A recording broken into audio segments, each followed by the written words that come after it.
Antilla poem. This is not a poem for lovers, or those whose hard lines are as fruitful as orchards across the easy plain of their contentment. It is not a poem for the boys lying in the shade of the fig tree, bronze objects provocative in their naked idleness.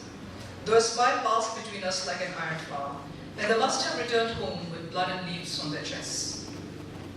It is not a poem that will, by any stretch of the imagination, create an asylum for migrants, painters and guitar players, polite romantics stumbling in an uncivilized art through the corridors of a smudged hotel, nor for the bureaucracy of minor passions. It is not a poem for the organza girl, fatal as a newly purchased knife, succulent as the sugar cane she peeled with her teeth, the lunar glance of whose intentions only the stained blue windows of a house can interpret. We all have known a moment like this.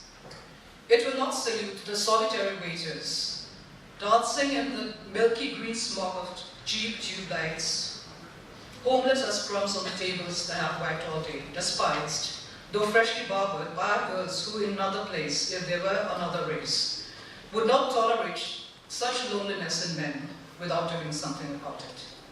Send this report to the missionary who fell in the river and later fell into the lake of his zeal for a land and a woman until the hard rain of exile washed him away and he died, as much a fool as when he began.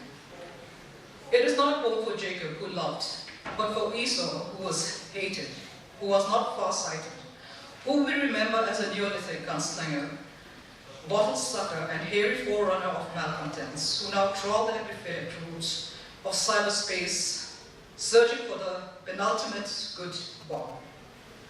This is not a poem to be stuffed in the tinfoil of an aborted ideology, stuffed into zippered bags and manhandled at airports and international boundaries like a potential terrorist, stuffed in fat tapioca leaf and digested along with television spume and academic chins. It is not a poem that heroically claims to revive the dead, convert the tattooed, feed the pigs, do the laundry waiting at the start of day, and search for the perfect button with a scholar's perseverance, thread and needle at the ready. It will not commemorate the last noisy supper of pop songs and salted beer on a black hill disgorged of its warm minerals. Nor is it a poem dedicated to Amos Supergrass, a tropical markets overloaded with avocados and caterpillars, French saints carved from soap, those who have pressed from the metal tub of phrases and historical bad behavior such wine that it shaped the honey-making stones. It is not for them. Nor will it take its stand with those who protest at the old cunts of democracy, and those who think they park in a free speech zone, and those who denounce the stockpile of mass ethics, polished in antiseptic factories of faith, because only birds are democratic, free, and possess faith.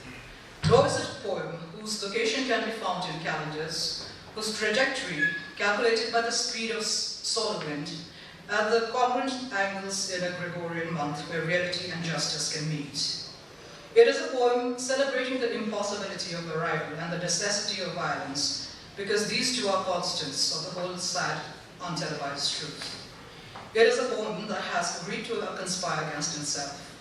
For to write a poem against love, you must first have written a poem about love. You must have sought beyond yourself a moment's refuge from your own life. You must have leaned to smile at a sudden reflection in the bruised glass. Above all, this poem is not for you or about you. Even though I'm jealous of the widowed city that holds you in her embrace and surrounds you with her calm ambitions, a talent for disguise, a politics summers. It is not a poem that will speak of the things for which we have no remedy. Time, unclassified vertebrate, linear, possibly humanness, distance when unpinned from gravity repents the tyranny of maps, the body's betrayals. I know what the string of jasmines and these overturned chairs want to tell me.